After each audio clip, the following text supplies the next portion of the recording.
investment knowledge is coming from social media, podcasts, YouTube videos, TV shows, like influencers, whatever. And so you have all the people that are doing okay in their life, right? Or they're doing really well, and they understand the wealth generation potential of real estate. And so even as the market's going up and down, they're like, I don't really care because I have a long-term time horizon. I'm 30 years old. Me and my wife, we each make $150 a year, and we want to have, we want to be wealthy when we're older. And so they're looking on a 30-year time horizon, and they're going to be interested in real estate. And that did not exist, even 6 years ago. Welcome to the Collecting Keys Real Estate Investing Podcast with your host, Mike DeHaan and Dan Austin. From wins, losses, horror stories, and tactics for optimizing your business, Mike and Dan take a real, uncensored deep dive into the ins and outs of running a full-time real estate investment and wholesaling business.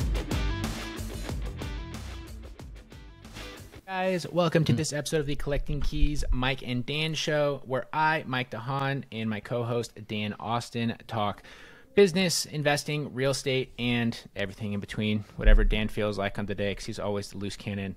You never know what I'm going to say.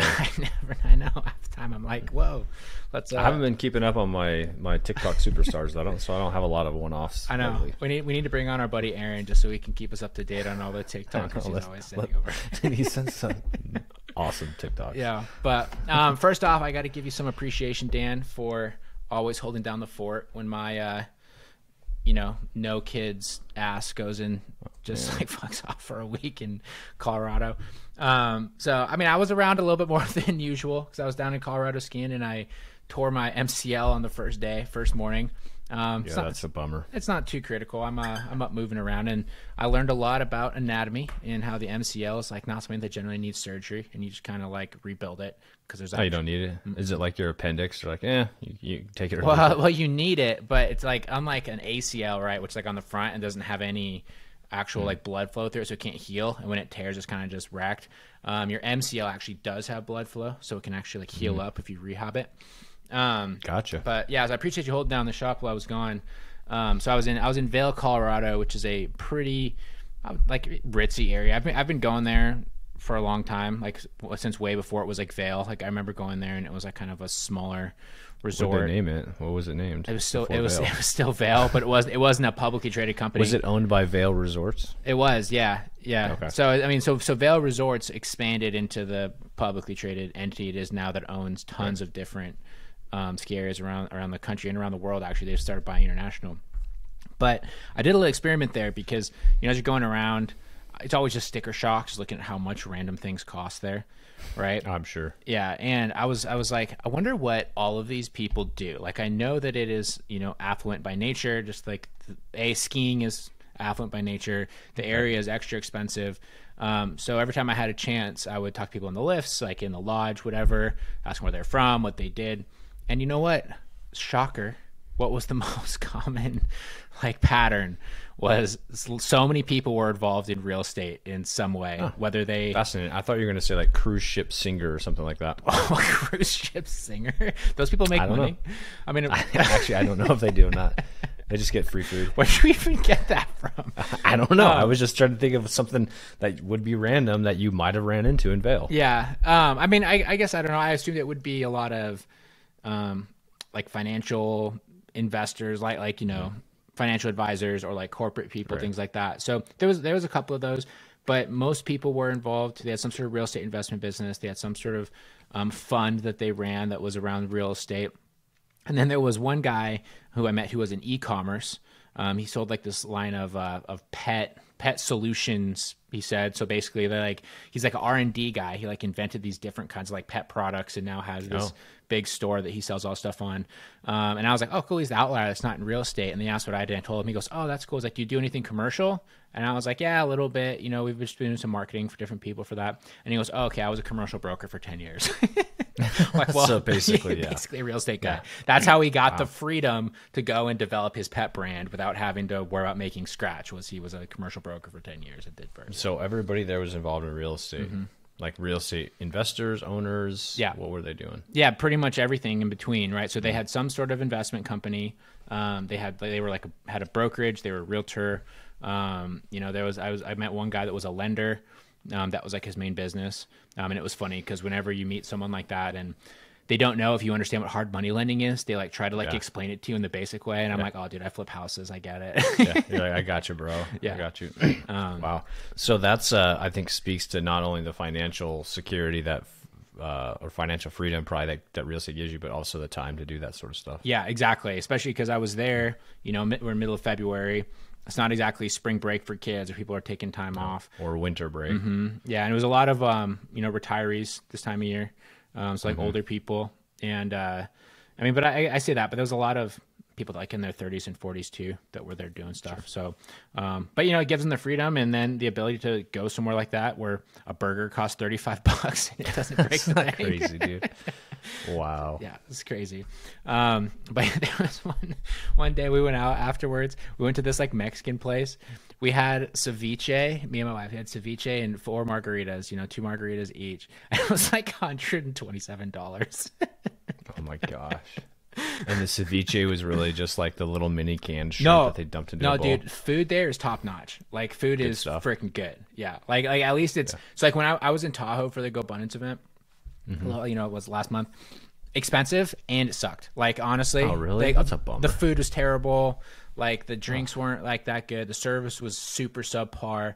Velo, opposite. Food is awesome. Great service. You know, tons of like great options on the mountain. Vastly superior product to Palisades. You gotta have good food. That's like at least 70% of why you travel is the good food. Oh yeah. You get to enjoy. Yeah, and because of the area too, because it has like a lifestyle, so they bring like high rated talent that goes and lives there. You know, it's not too far from Denver, yeah, so it was a good vibe. But yeah, appreciate you holding down the shop while I was gone. And we've had a lot of sudden changes going on. Yeah, we did have a lot of sudden changes, and it was a good chill week though. I mean, it probably shouldn't have been a chill week, but it was a chill week. Yeah, I mean it shouldn't have been a chill week, but had a good lesson learned about how it's important to have, I mean, redundancies in your business. We had to have separation with a staff member very suddenly that we weren't expecting. And, you know, it's one of those things that once it was done, you know, you kind of realize all the damage that was being caused while they were still involved. But it's still like it leaves a gap that you're not fully prepared for, and we didn't really have a backup plan for it. So it's been you know, it's always kind of a weird journey figuring that out when well, it's also hard to have redundancies when you're a smaller business. I know. Right? You know, it's always challenging on like the virtual side of things with like VAs and stuff. You could always do that because that's just such a low cost thing. It's not necessarily good practice, but when you're talking about hiring staff members that are, especially if they're paid by commission, it's really hard to have redundancies because then they have to feed their families too. And so if you have too much redundancy, there's not enough, you know, there's just not enough food to go around for everybody. Yeah. So then you have to, you know, constantly be growing and trying to feed them, which is a whole nother topic and conversation there. But, you know, it's tough to have that. And then it's also tough to get people up to speed super quickly. Yeah, it is. And I think that's where the systems of it comes in place, right? Because we kind of had to shuttle someone in. We didn't have our systems too dialed in, so they were frustrated, you know, at the start. But we're getting it figured out. But I will say it was a good way to lighten ass under our fire because I feel like we actually did some decent progress on our We did. We were making progress, but yeah, we definitely made a lot of progress real fast. Yeah, all of a sudden you don't have a choice. But yeah, so then, I mean, I don't know, coming after that, we're looking at bringing on some more staff. So if you're interested in working with us, especially in a sales role, you should shoot me up on Instagram at Mike_invest. But yeah, we've been interviewing some folks. We have a couple new folks here starting on. I feel really optimistic about the way we're going, especially because we have several new partners that we've committed to starting on over the next tons couple of growth months. On the client side of things. Yeah, dude, we need people. We currently have a waiting list out until June of people that want to join with our partnership program. So if you guys haven't heard our partnership program, because it's a good program. Well, yeah, we're making money. It will allows you to sort of just like start wholesaling properties right away without having to do any work. Yeah, so we have people. We have 2 new markets starting up here in March, and we already have several booked for April. We have 1 booked for May. And I'm like, just want to make sure that we're dialed in before we get too out of control here. Absolutely. So, you know, we're taking so that's been a whole other process too, is like, okay, well, how do you plan for that and structure that? And it's just like these ridiculous growing pains that if you had told me we would have been trying to figure this out a year ago, I wouldn't have believed you because it's been nuts. Yeah, the growth is always incredibly challenging no matter what you're doing in a business or what phase of growth you're at, because you're not only trying to operate the business, but you're also trying to grow the business. Exactly. Which then you can start talking about like, how do you invest?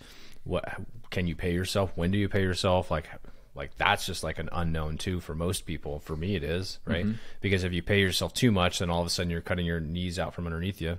And you don't have anything to reinvest in the business. Yeah, and it's interesting because I feel like people kind of go through iterations with that, and especially in the wholesaling style of business, you see this a lot. So like people in our instant investor program, our group coaching program, this is a really common question that comes up when they make their first payday, because the typical pattern with this business that we've seen across so many markets is it takes 3 to 4 months, and the magic number seems to be around $30,000 in cost before people get their first deal. And of course, you get that money back. The deal is always smaller than you were expecting it to be, unless you get lucky. Yeah. It's always smaller. Yeah. And then everyone's like, okay, well, I need to like recover some of my costs and put it back in my bank account. Yes. But the key is you have to not do that, right? And you need to put it back into the business and keep that momentum going, and then have the discipline to grow the business and build the system so that you can start making more money on a regular basis. Yeah, you have to look at that whole like lead up to your first piece of revenue as an investment. Don't think of that as I've got to recover that. Think of that as your investment, and then that allows you to make 50,000, 100,000, 150,000 that year. Exactly. 200,000 the next year. Whatever that is, allows you to buy. This is the other part that, and it caught us up, is it allows you to potentially buy an 8-unit apartment building at 60 cents on the dollar. Yeah, We've done that, right? It allows you to buy a 6-unit or a single family at 50% value, right? So those are also things that don't necessarily come back to you right away, and you don't see as an investment until they're stabilized. You're like, oh shit. When you look back on the year, you're like, damn, I picked up like 8 doors this year and have, on average 25% equity across the whole portfolio, which is a massive amount of money for a lot of people. But you don't see it because it's like, well, where did that money go that I invested in my business at the beginning of the year? And that right there. That discipline is where real wealth and money comes from, right? Yes. Because like anybody, honestly, if you're listening to this and you're trying to still figure it out, I have bad news, but anybody can go and make $30,000 to $50,000 in a month. Not everybody can do that repeatedly, right? Yes. You can have a big win. You can pop one off. You know what I mean? Yeah, but what you see is very common is you have a lot of people that will have the big win. They go, they buy some toys, they buy the Ferrari, or they go and they dump all of it into a safe rental property, and now they're back to square one, right? Whereas if you invest in the system, you learn how to scale that system. And then, I think one of the hardest things as an entrepreneur is you realistically, especially in the real estate business, you have to kind of get used to spending larger amounts of time without personally making any money, and then make bigger chunks that you use to live off for the rest of the year. Right. But it's so challenging, especially if you're coming from a background where you have a salary, you have a paycheck, you have those sort of things, and you're like, okay, well, I know I need, $7,000 a month to live. If I don't make that, I'm not gonna be able to survive. It's like, well, what if after 3 months or 4 months you make $35,000, right? That is now more than $7,000 a month. You just had to forecast for that appropriately. Yes. Right. Yes. You had to be ready for it. And when you have a good, comfortable salary, it's easy to be like, well, I spent all my money this month. That's okay, 'cause I'll get the exact same amount next month. Yeah. Which is, and it takes practice. It takes a level of comfort that I think you have to be willing to deal with. And I will also too, the biggest way to overcome that, if you're kind of in that role, is focus on building a reserve and have way more of a reserve than you think that you need. And then it makes it far easier. Like even right now, like I'm sitting on about 18 months worth of just straight cash. Plus I have a fat line of credit if stuff were to get super weird. Just in case we don't make any money for the next 18 months.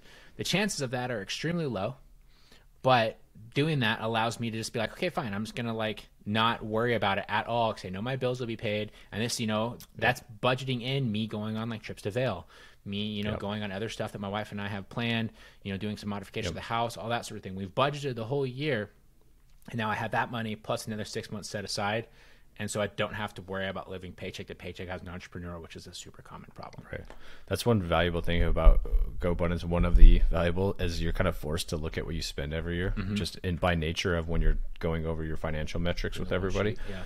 So you could be like, well, last year I lived this way and I spent X amount of dollars. So that's my standard of living, whether you want to go up from there or down from there. Like, now I have to make that much money or put that much money aside. And then everything above that is my investing profits that I can invest in something else or do whatever with. Yep. Yeah, Because exactly. your living expenses are taken care of. You will not be homeless. Yeah. Yeah. Or have to cancel your Netflix subscription. Yeah, right. You don't have to go through and look at every like $4 charge and be like, well, if I don't get rid of this one, I'm gonna not be able to make scratch. Right, because it's like I feel like too, like most people, I shouldn't say this, but I feel like most people that I know, like you have like a comfort level that you've learned to spend, and without trying, you're going to spend that much, and then you're not going to spend any less. You're not going to really spend any more because like that's your normal course of life. You're not going out and buying a Ferrari if you can't afford a Ferrari, but you are paying for your vehicle and all that sort of stuff, and so it's kind of like this natural groove, and it's not that complicated once you know what that number is. Yeah, I think you're completely right, and I think where people get into trouble is when they add on forced liabilities that are outside of that zone. So when you have people that buy the newer car, they go house broke, right? They buy the house. All right, sorry about that. We had a technical issue where I was moving slowly through time and Dan can hear me. Yeah, I can do it. Anyway, I have no idea where my CRM rant was going, but I hate. I do like the treasure hunt though, because like when you look at it, I'm like, oh, there's a shiny new button. What does that do? I just noticed it. And I was like, huh, these are way different. But so I hate it. Because we build a significant business off of the process that are already there, and then they decide to like change a bunch of the core features so they are now different. So did you know that we can no longer wholesale in the main tab? I did not know that. Yeah, so have fun figuring that out. They now added a whole new wholesale pipeline. I saw the wholesale pipeline, and I was like, why did you do that? Like, that's not even necessary. Exactly, not necessary at all. But here's the other reason I hate it is because the core of the people that use this platform in our business and most business are sales guys. You know what the sales guys notoriously hate? Having to figure out new technology.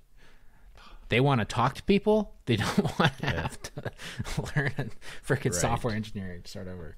Well, I mean, it sucks too because we've been with this CRM since kind of the start, and so we have had to go through their growing pains too. But it speaks to the challenge of using any third party any third party like your CRM for us as like your main like part of your business. Yeah, because they can make changes that just ultimately affect all of your processes. Yeah, they can. Yeah, but I don't know. I'm just glad I had procrastinated on building out all the standard operating procedures for this stuff within our business because I'd have to redo all of them now. So there you go. You'll have to redo them all next year anyways. Yeah, right. When they release version 4. But yeah, that's the only real gripe I have though. Besides that, everything is rocking. But real estate as a whole is getting interesting right now though. I was and this is also where you have to like judge headlines pretty heavily because there was where they're coming from. Yeah, there was this big headline I saw going around about how in January this year, real estate had experienced its biggest drop since the 2008 recession. That's all it said. Yeah, big red flag. But when you clicked on that link, was there some advertisements on that page too? Yeah, for like Flow, whatever one that like helps men with enlarged prostates pee better. What's that one called? Flomax? I don't know. Viagra. So I'm still stuck on Pfizer's whatever their COVID freaking thing was. Yeah, right. Yeah, anyways, but you clicked on it and it had like a little quip from Realtor.com. It had a link to the Realtor.com article. It said Realtor.com said these had the biggest drop since 2008. I'm like, okay. Clicked on the Realtor.com article, and what it said, they just cut off the top of the Realtor.com headline, where it said it had its biggest drop, but it's still up 6.6% year over year. So literally doesn't mean anything at all. Yeah. Right. And then that's a tough thing too about all this data. You can like interpret anything. You can like, it's like we've been talking about like, oh my God, the number of transactions is going down, but the price is still up. So like, okay, so what's better, more transactions or prices increasing? Yeah. What I hate is when they take these really low numbers. If you probably noticed this, when we're working with big numbers, they work in quantities because it sounds big. When they work in small numbers, they work in percentages.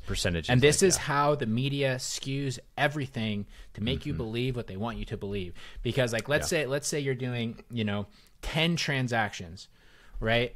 And all of a sudden there's 5 more. You can say that's a 50% increase. That sounds absurd.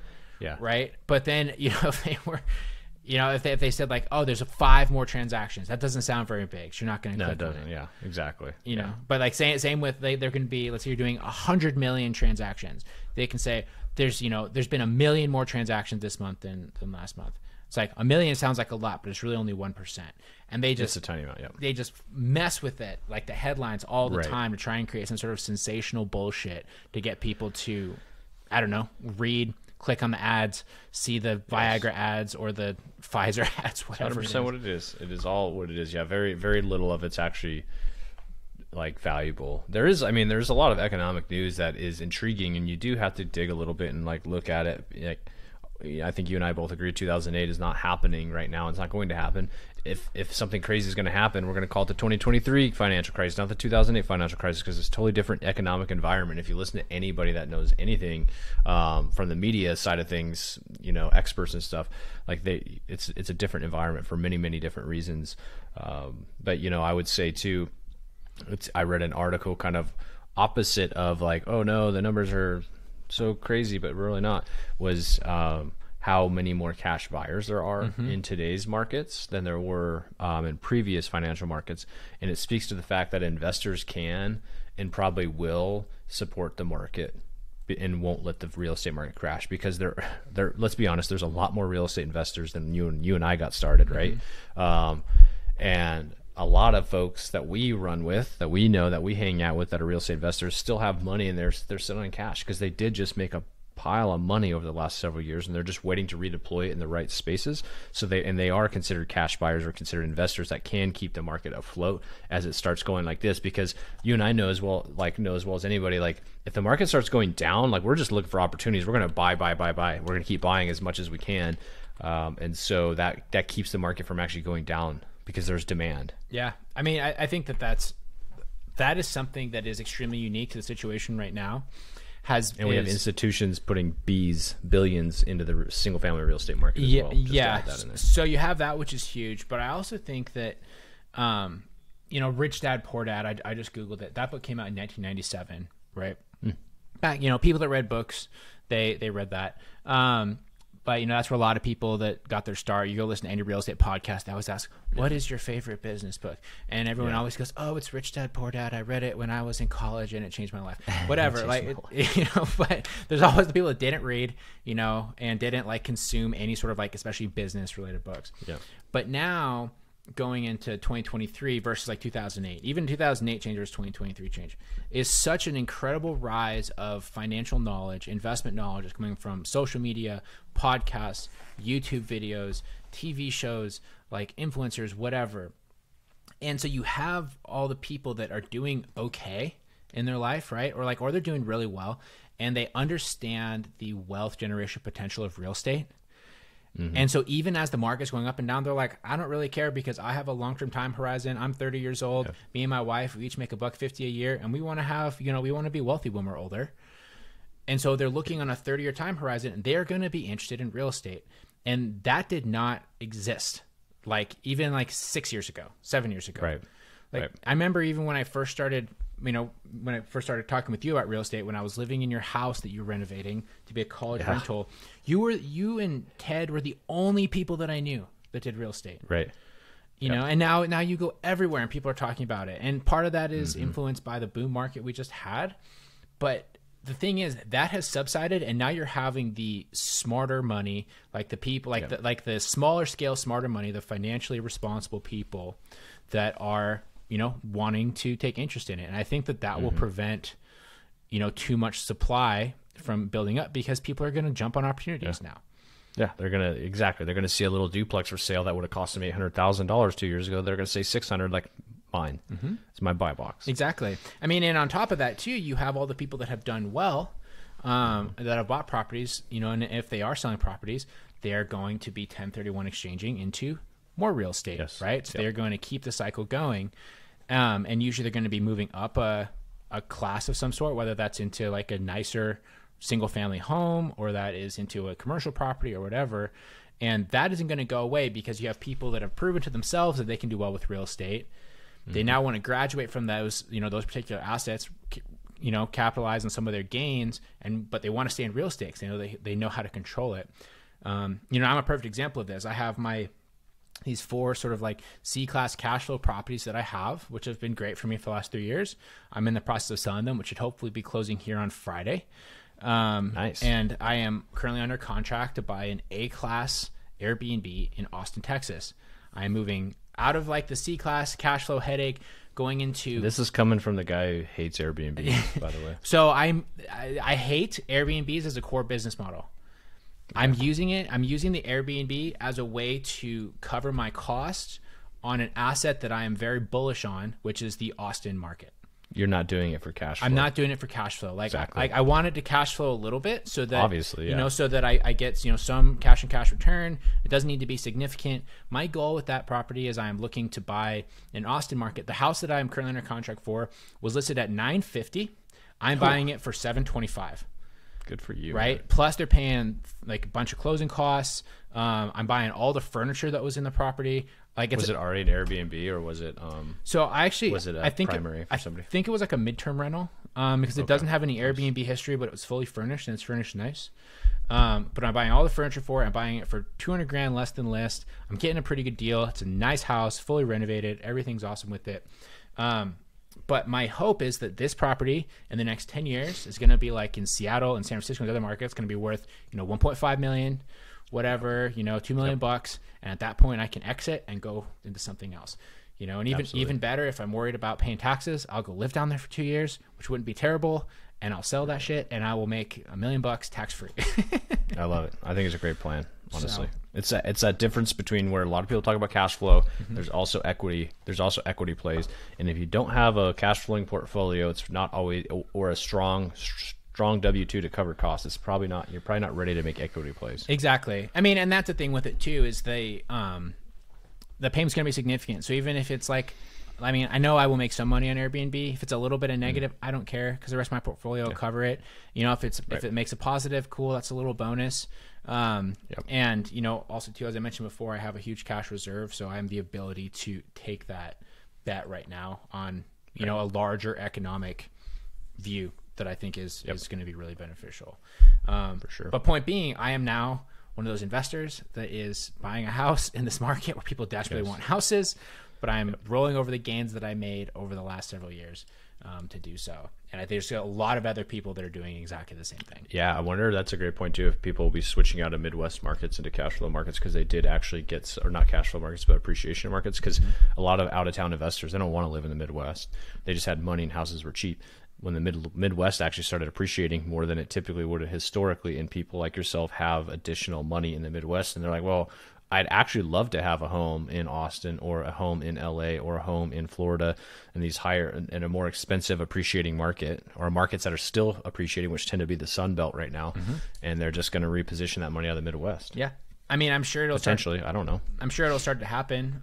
Because I mean, also too, that's the other thing is I'm selling this property to someone that is newer on the real estate investment journey, and their goal right now is cash flow. The properties that I'm selling are perfect for that.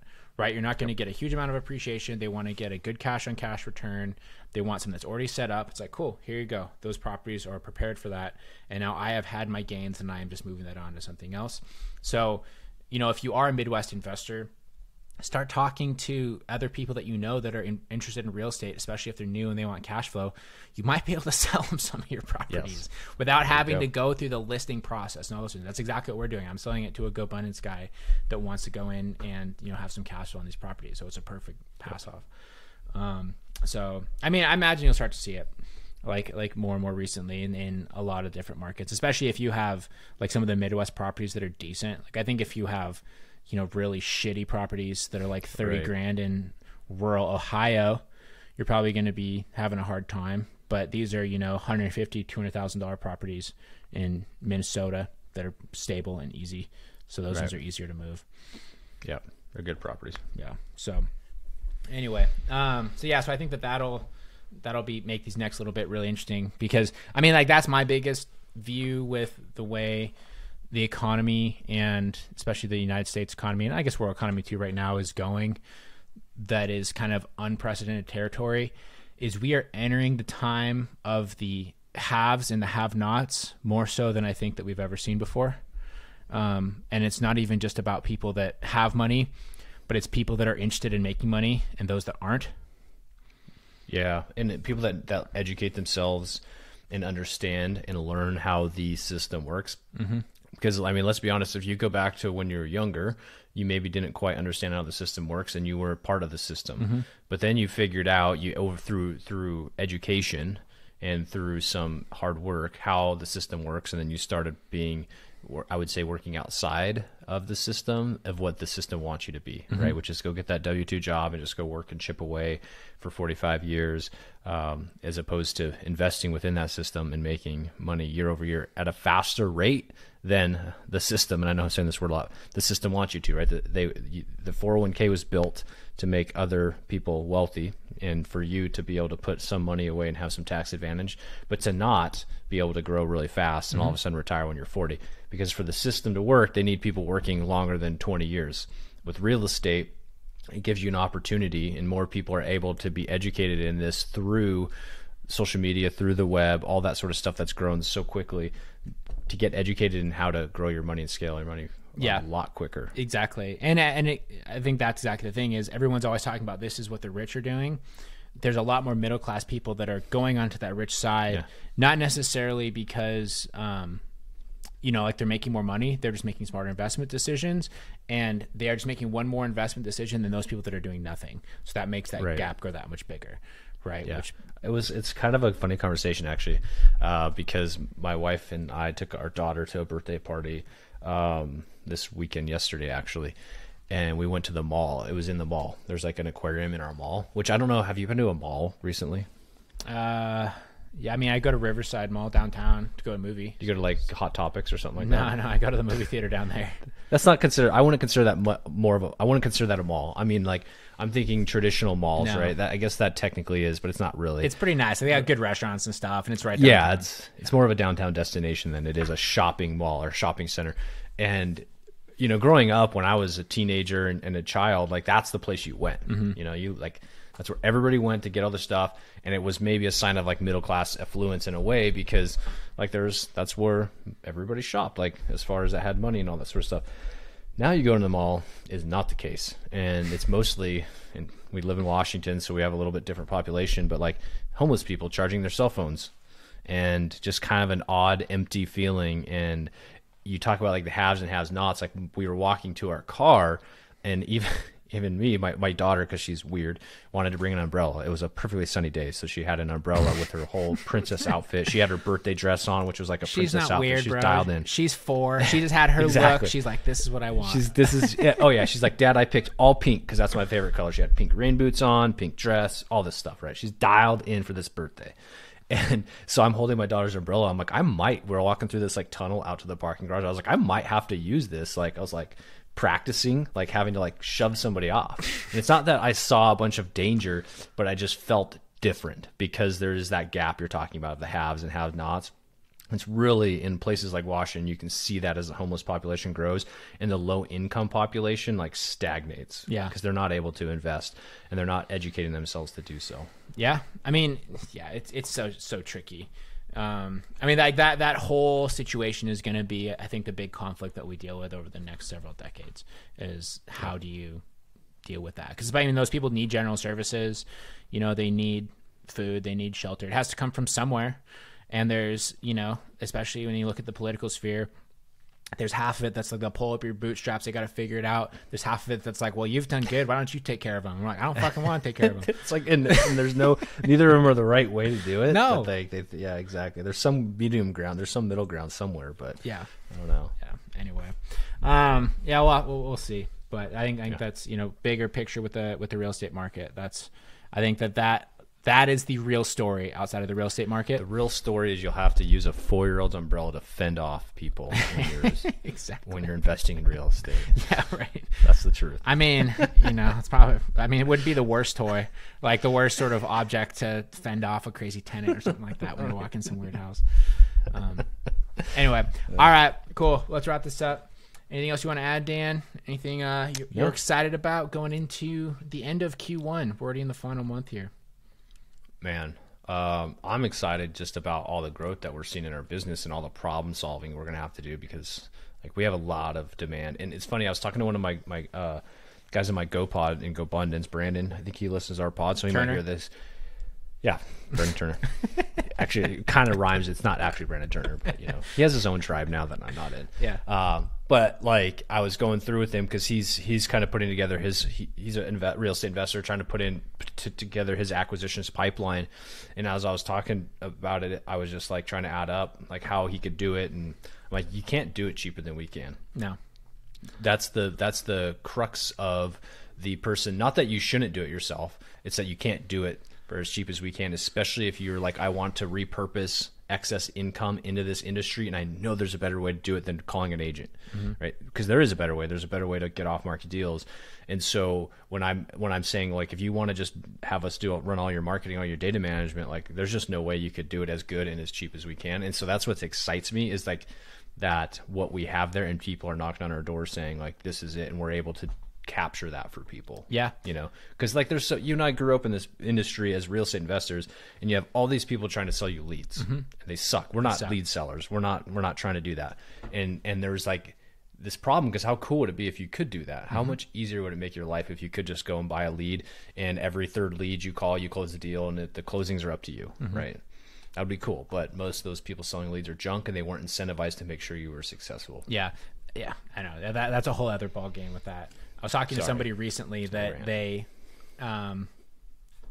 we started working with them, and they asked about those, and they said, yeah, so previously we were doing these pay per lead things, and they were like, yeah, but it was good, like we'd get deals from it. It's like, but at its peak we were paying like $9,000 a deal. Oh shit. Like that's 3x. So 3 times. Yeah. So I'm like, I understand it felt easy, but realize that your ROI is now that much worse, because you're having to spend 3 times as much for the deal as if you just found it yourself. Exactly. But yeah, no, that's good. And I guess what I'm excited for here going into the next little bit is obviously that stuff, but also with our instant investor group too. I feel like we've got to get some super solid traction with different folks. You missed on the call the other day. You remember we were talking about the McKinney marketing method the other day. He's like profiting on his what is it, the junk out, his junk out lead gen system, which is, he's got if you don't remember, he figured out like that junk out companies would probably go to people's houses that they're getting ready to sell, or a situation like that. So after he called one, so he's like, I'm going to set up a landing page to have people come to me, and then all it be like, yeah, I can refer, and then he refers them out for like a fee to this other junk out guy for like a $50 fee or whatever. Sorry. Say so. Yeah. So he always asks like, cut out. If they're selling their house, or they're getting ready to sell their house, right? And so that's just kind of his shtick. He wasn't doing this to make money on the junk out leads, but now he's referring those leads to a junk out guy, and he's making money on that just by creating a quick landing page to say that he is a junk out company. It's incredible. Yeah. I mean, it's brilliant. It's brilliant. And as soon as he gets a deal signed around on that, which he ultimately will, it's like with every other form of marketing, it just comes down to consistency over time. Yeah.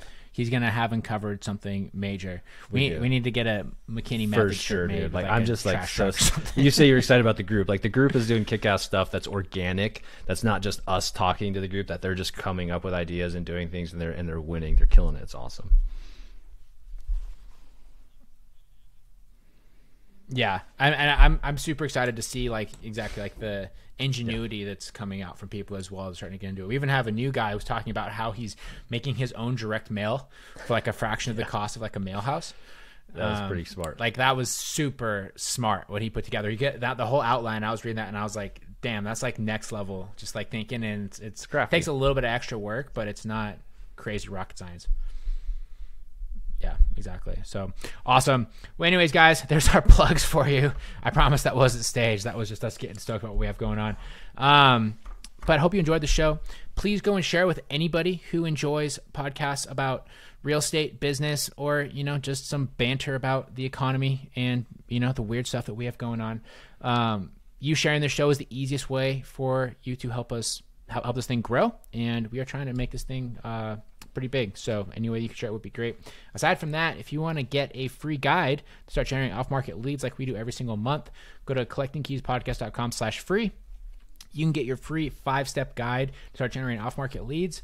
And then if you're interested in working with us or, sort of hearing about how we work with other people, you can go to collectingkeyspodcast.com and click on Become an Instant Investor. There's a little button in the top right that can get you that. Or you can also shoot me or Dan a message on Instagram. I'm at Mike_invest. Dan is at InvestormanDan.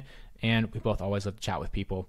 So, we actually got our first group DM the other day, too, from someone that was super stoked and saw us both out. I felt pretty special. I was like, I think we've made it. I know, right? So, anyways, guys, thanks for listening. Hit us up, and talk to y'all next week. Thanks for listening. Please leave us a review on iTunes or wherever you get your podcasts. And check us out at collectingkeyspodcast.com for tips and guides on starting your own real estate investment and wholesaling business.